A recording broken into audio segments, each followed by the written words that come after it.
Kung bakit mo ito nagawa, nakakawalang gana ka mahalin kaya parang nakakadala. So what? Nakakawalang gana kang mahalin kaya parang nakakadala.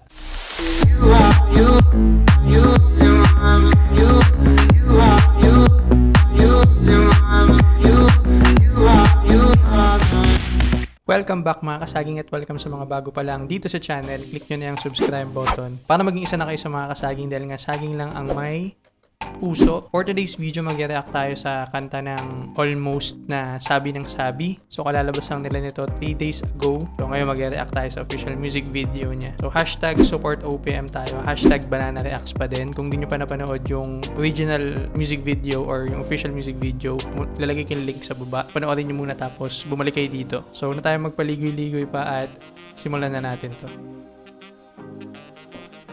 In 3, 2, 1... Let's go. Okay, Vince Greg, shoutout sir. Alam ko na magiging makulay ito kasi ikaw yung nag-direct. Gusto kong strings. Stig.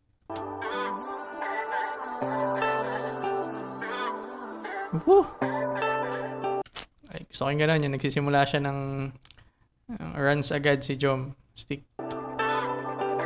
Ang dami-dami mong hiling sa akin. Alam ko na lahat, bakit ayaw mo bang umamin? Ilang ulit ka nang... Okay, bigyan muna tayo ng prediction. Sabi ng sabi, based dun sa narinig ko sa first 2 lines nung kanta ni Jom, sabi ng sabi na ang dami mong hiling, tapos alam ko na yung mga ginawa mo, parang ganun yung sinabi niya. So, siguro may kinalaman to sa pagiging gold digger, tingin ko. So, may kinalaman to sa babae na namimera dun sa lalaki or sa isang mayaman. Or pwede din namang sabi ng sabi is pwedeng tungkol sa babae na mahilig mag-nag or nagger. Pwedeng ganon. So, tingnan natin kung tama ako. Balik natin konti. Ang dami-dami mong hiling sa akin. Alam ko na lahat, bakit ayaw mo bang umamin? Ilang ulit ka nang binagyan. Ang dami nang nagdaan na araw na dapat mo patunayan. Sabi na sabi, baby I'm sorry. Di na ako katulad pa ng dati. Sabi na sabi, baby I'm sorry. Tanggapin mo nang hindi na maaari. Sino ba namang hindi? Sa katuloy mo na magsasawa. Kung palagi nakaririndi, patawarin ka na lang sa kakasala. Siguro nga di na ako yung tulad ng dati, na palaging ang gante na lang sa iyo'y mabait palagi. No? Okay, so yung unang rapper, hindi ko pa rin alam yung pangalan nila. So, si Jom pa rin ang kilala ko. So, itong una, pinapakita niya na ayoko na maging mabait. Parang sawa na akong maging pagpasensyahan ka. Parang ganun. Ayoko nang sawa na ako na patawarin ka sa mga ginagawa mo. Okay. So, parang itong kanta na to is about sa babae nga na pwedeng nagger, ganun nga, or laging nakakagawa ng kasalanan. Tapos yung lalaki lagi yung umiintindi. So, ito yung verse niya, parang pinapakita niya na sawa na ako, ayoko na. Parang ganun. Kaya napagtanto ko, ayokong maabuso. Sa gaya mo nasabi lang ng sabi, tapos uulitin lang manloko. Masanay kang ganito ko, mula ngayon di na pwede pa yung dati. Nagbago na Ang kasi. dami-dami mong hiling sa akin. Alam ko na lahat, bakit ayaw mo bang umamin? Ilang ulit ka nang binagyan. Ang dami nang nagdaan na araw na dapat mong patunayan. Sabi na sabi, baby I'm sorry. Pansin ko dito, hindi sila madalas nag-change ng outfit, no? So, tsaka yung settings nila medyo limited kaysa dun sa Crush na una nating react. So, pero okay pa din. Hindi siya ganun ka, alam mo yun, hindi ako nabibigatan dun sa sa beat eh. Parang magaan pa rin siya, parang chill pa rin siya. Yan. Kasi yun nga yung dating ng Almost para sa akin, chill lang. Balik natin konti. Patunayan. Sabi na sabi, baby I'm sorry. Di na ako katulad pa ng dati. Sabi na sabi, baby I'm sorry. Tanggapin mo nang hindi na maaari.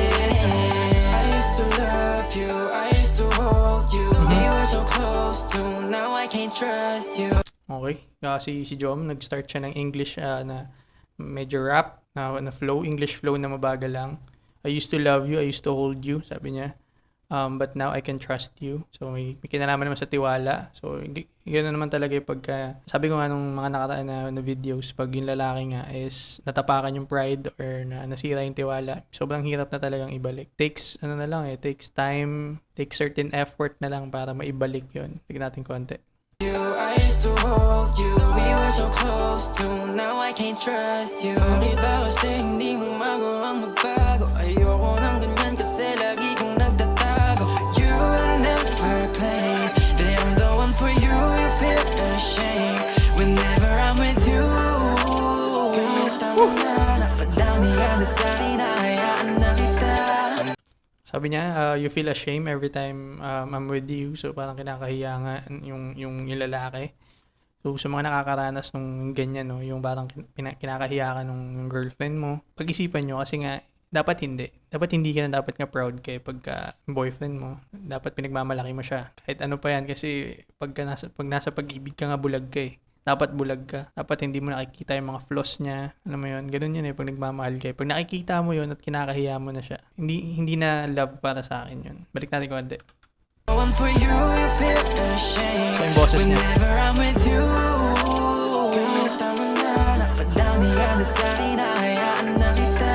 Ang dami-dami mong hiling sa akin, alam ko na lahat, bakit ayaw mo bang umamin? Ilang ulit ka nang pinagbigyan, ang dami nang nagdaan na araw na dapat mong patunayan. Sabi ng sabi, baby I'm sorry, di na ako katulad pa ng dati. Sabi ng sabi, baby I'm sorry, tanggapin mo nang hindi na maaari. Bakit hindi pa umamin? Akala mo pa patawarin? Pakita mo lang Ako talaga boses niya. Yung malalim na. Stick na ako sa boses na to. Sabi, baby I'm sorry, tanggapin mo nang hindi na maaari. Bakit hindi pa umamin? Akala mo pa patawarin? Pakita mo le, wag ka mangulit. Ano ba nakita mo sa'kin? Parang kasalanan ko pa kung bakit mo to nagawa. Nakakawalang gana ka mahalin, kaya parang nakakadala. So why? Nakakawalang gana kang mahalin kaya parang nakakadala. I mean, pagka ito na yung mga time na na sabi ko nga na nakaraan, ito yung mga time na matututo ka kasi pagka naranasan mo na to, sa susunod is madadala ka na eh. Parang alam mo na yung gagawin mo sa susunod na mangyayari sa iyo yung sitwasyon na to. So magandang line yun na dapat madala ka talaga. Pag nangyari sa iyo to, tapos hindi ka natuto, so hindi ka nadala, mauulit at mauulit lang yan. Balik natin konti. Huwag ka mangulit, ano ba nakita mo sa'kin? Parang kasalanan ko pa kung bakit mo to nagawa. Nakakawalang gana ka mahalin, kaya parang nakakadala. Sawa sa pangako mo, kailangan na matuto. Masyado mo natukso, makuha lang ang gusto. Wala naman na akong plano pa na manatili. Kahit pa magmakaawa ka dyan, sagot ko malamang ay hindi. Kasi Ang dami-dami mong hiling sa akin, alam ko na lahat, bakit So yung verse niya, no? So medyo bukod sa boses niya, yung message ng mga sinabi niya nagustuhan ko din. hindi, kasi ang dami Pinakita din dun yung parang binalik ng mga babae, yung mga binili ng babae. So tingin ko may kinalaman nga to sa pagiging gold digger. Feeling ko yun yung pinaka-message ng kanta. manatili. Kahit pa magmakaawa ka dyan, sagot ko malamang ay hindi. Kasi ang dami-dami mong hiling sa akin, alam ko na lahat, bakit ayaw mo bang umamin? Ilang ulit ka nang pinagbigyan, ang dami nang nagdaan na araw na dapat mong patunayan. Sabi na sabi, baby I'm sorry, di na ako katulad pa ng dati. Sabi na sabi, baby I'm sorry, tanggapin mo nang hindi na maaari.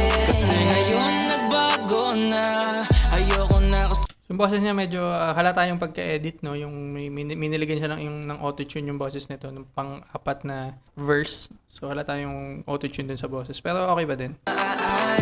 Kasi ngayon nagbago na, ayoko na kasing isipin pa ang mga alaala nating dalawa. Lahat ay nawala na, huwag kang magtataka. Kung alam mo lang ngayon, hindi kita papatawarin. Hindi kita kailangan kasi egis ka na sa'kin. Huwag ka nang umasa kahit sabi ka na sabi. Ayoko na sa'yo kung pwede lang tapusin natin.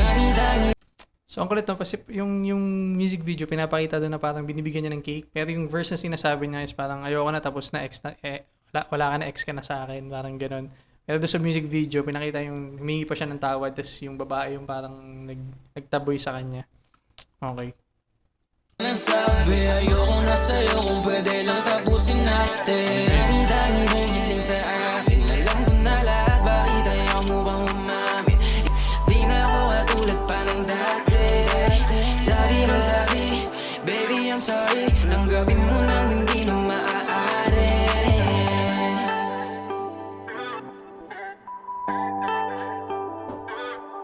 So, string. Tsaka yung ganun. Vince Greg. Shoutout, sir. Melvin Dave. Sino si Melvin Dave? Almost Music, Viva Records. So, yun yung reaction natin dun sa Sabi ng Sabi by Almost. Maganda naman yung music video niya. Yun nga lang, medyo nakulangan ako sa, sa ikli. Ilang minutes ba yun? 4 minutes.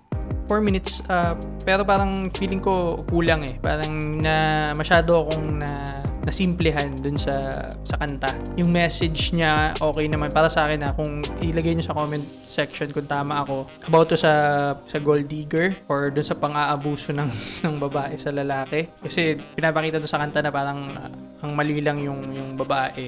So, I assume, tapos may mga pinakita pa na parang yung pormahan nila mukha silang mga mayaman, yung Almost yung sa music video na yun. Ang nagustuhan kong verse doon is yung dun nga sa malalim ng boses, and kay Jom yung sa English rap verse niya or R&B verse niya. Yun, nagustuhan ko yung dalawang verse na yun. Bukod doon, hindi ko na masyadong natripan yung sa dalawa. Wala masyadong yung setting simple lang, hindi ganun kabigat tulad nung sa Crush.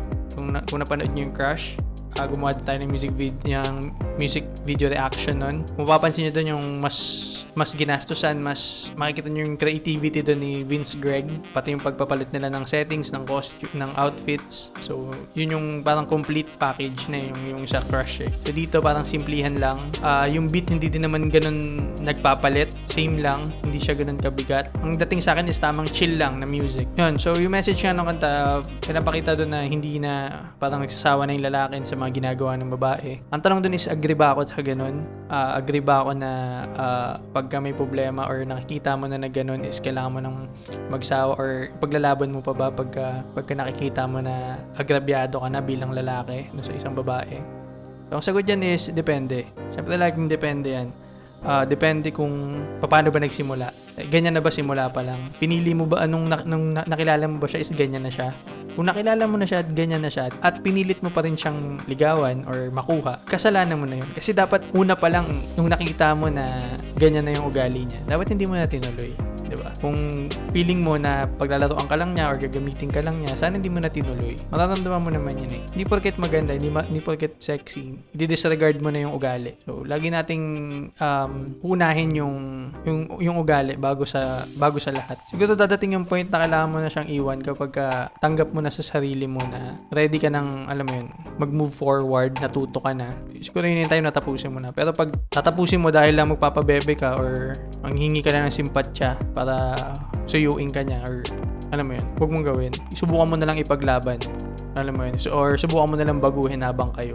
Huwag ka na makipag-iwa-hiwalay na para lang malinaw sa atin. So, yun. Yun yung thoughts ko about doon. Opinion ko yun. Personal opinion ko. Kung bibigyan ko ng rating tong kanta na to at yung music video, siguro bibigyan ko to ng 9 bananas. Yun nga, medyo nakulangan ako dun sa music, sa beat, sa music video din, and dun sa message, kung paano nila dineliver gamit yung mga lyrics nila. So, medyo nakulangan ako dun. So, bibigyan ko sila ng 9. Mataas pa rin yun. Almost perfect pa din yun. Kung nagustuhan nyo itong video na to, click nyo na yung like button dyan sa baba. At kung hindi pa kayo isa sa mga kasaging, click nyo na yung subscribe button at yung notification bell sa tabi niya para maging updated kayo sa mga susunod pa natin na ilalabas na video. Comment nyo din sa baba kung may gusto kayong music or artist na bigyan natin ng reaction. Huwag nyo rin kalimutan na share to sa mga friend nyo na hindi pa napapakinggan yung kantang to. Baka may thoughts din sila or opinion about sa music. Follow nyo rin ako sa mga social media accounts. Ilalagay ko yung mga links sa description box sa baba. At kita-kits tayo next video. Naked Banana TV. Peace out.